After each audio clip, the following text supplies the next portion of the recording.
பாரத தேசத்தை யாராலும் பிளவுபடுத்த முடியாது என குடியரசு துணைத் தலைவர் சி.பி. ராதாகிருஷ்ணன் தெரிவித்துள்ளார்.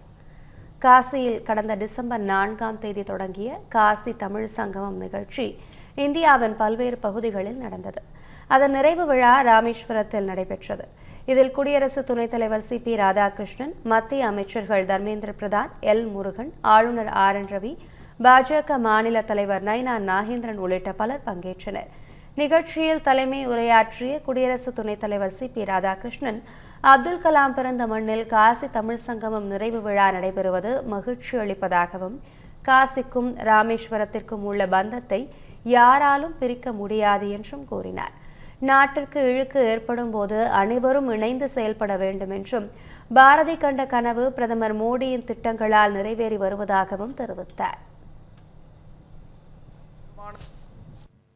நம்முடைய தர்மத்திற்கு, நம்ம நாட்டினுடைய தன்மானத்திற்கு இழுக்கென்று வருகிற பொழுது நாம் அனைவரும் ஒருங்கிணைந்து போராட வேண்டும். அதனால்தான் மகாகவி பாரதி சொன்னான், செப்பு மொழி 18 எனினும் சிந்தனை ஒன்றுடையாள் என்று சொன்னான். நான் எத்தனை மொழிகளை நாம் பேசினாலும் அத்தனை மொழிகளிலும் இருக்கின்ற ஒரே அர்த்தம், தர்மத்தின் பிரகாரம் நாம் வாழ வேண்டும் என்கின்ற அந்த உயர்ந்த தத்துவம் தான் இன்றைக்கு இந்திய தேசத்தையே ஒருங்கிணைந்த தேசமாக மாற்றி இருக்கிறது. பாரதி கண்ட கனவு இன்றைக்கு நம்முடைய மாண்புமிகு பாரத பிரதமர் நரேந்திர மோடி அவர்களுடைய தொலைநோக்கு பார்வையால் கூர்மையான திட்டங்களால் நிறைவு பெற்று கொண்டு வருகிறது. எந்த திட்டமாக இருந்தாலும் அது தமிழனுடைய பெருமை நிலைநாட்டுகின்ற வகையிலும் இருக்கிறது, இந்திய தேசத்தினுடைய பெருமையை நிலைநாட்டுகின்ற வகையிலும் இருக்கிறது. இதனையடுத்து தமிழில் உரையாற்றிய ஆளுநர் ஆர்.என். ரவி, காசி தமிழ் சங்கத்திற்கு இடையிலான உறவு பல ஆயிரம் ஆண்டுகள் பழமையானது எனவும், காசி தமிழ் சங்கமம் நிகழ்ச்சி மூலம் ஆயிரக்கணக்கான மாணவர்கள் தமிழ் மொழியை கற்பதாகவும் கூறினார். தமிழ் மொழி பழமையான, மிக ஆழமான, சக்தி வாய்ந்த மொழி என்றும், தமிழ் மொழிக்கும் தமிழர்களின் கலாச்சாரத்திற்கும் பிரதமர் மோடி செய்தது போல் வேறு யாரும் செய்தது இல்லை எனவும் தெரிவித்தார். தமிழ் மொழி பழமையான மொழி, சக்தி வாய்ந்த மொழி, மிக அழகான மொழி.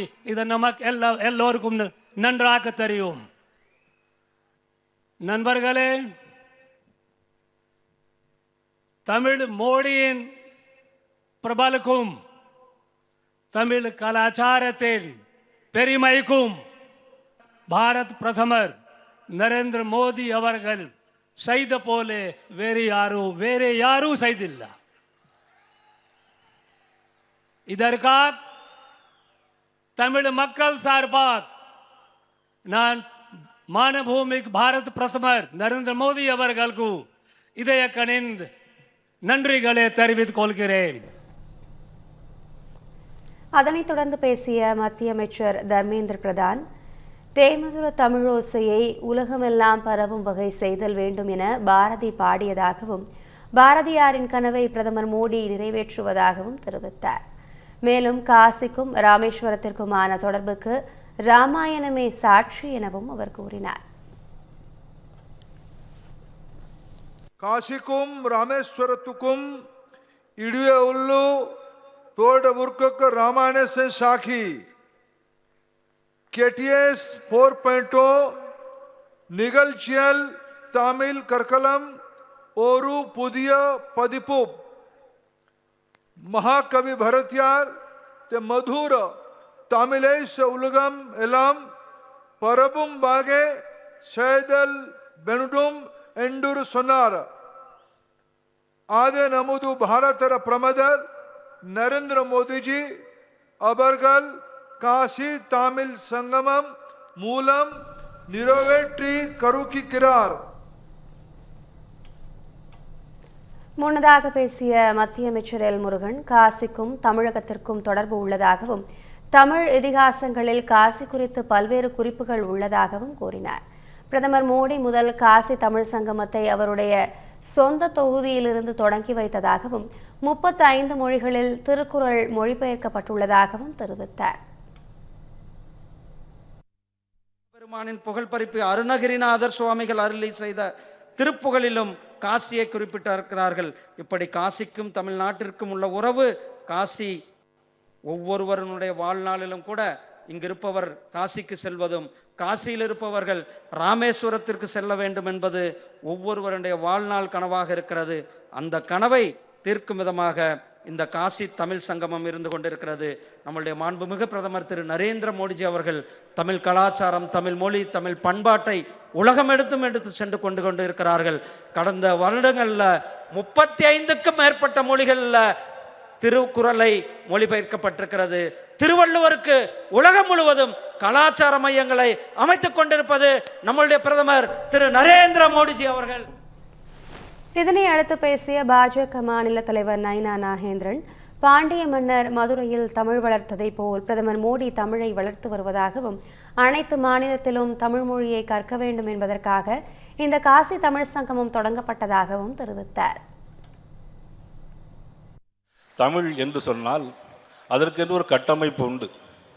எப்படி ஒரு கட்டிடத்திற்கு பில்லர்கள் முக்கியமோ அதே மாதிரி எழுத்து, சீர், அடி, தொடை என்கின்ற இலக்கண கட்டுப்பாடுகள் உள்ள ஒரு மொழி, 5000 ஆண்டுகளுக்கு முன்னாலே உள்ள மொழி. அதனால்தான் இந்த மொழி இன்னும் சாகாவரம் பெற்றிருக்கிறது. அதிலையும் இன்றைக்கு ஆண்டவனுடைய வடிவாக இன்னைக்கு நமது பாரத நரேந்திர மோடி அவர்கள் நமது தமிழை இன்னும் போற்றி மகிழ்ந்திருக்கிறார்கள். உத்தரப்பிரதேச மாநிலத்தில் இன்றைக்கி பள்ளிக்கூடங்களில் தமிழை பயிற்றுவிக்கலாம் என்று சொல்லியிருக்கிறார்கள்.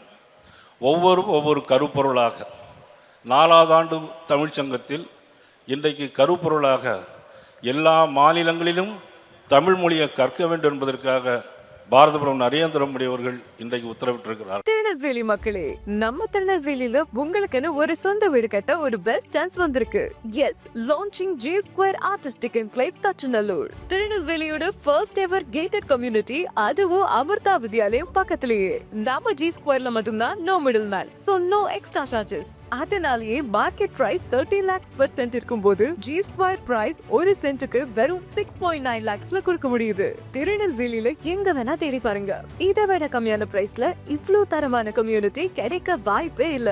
சோ சான்ஸ் மிஸ் பண்ணாம இன்னைக்கே உங்க பிளாட்டை புக் பண்ணிருங்க. G Square Artistic Enclave.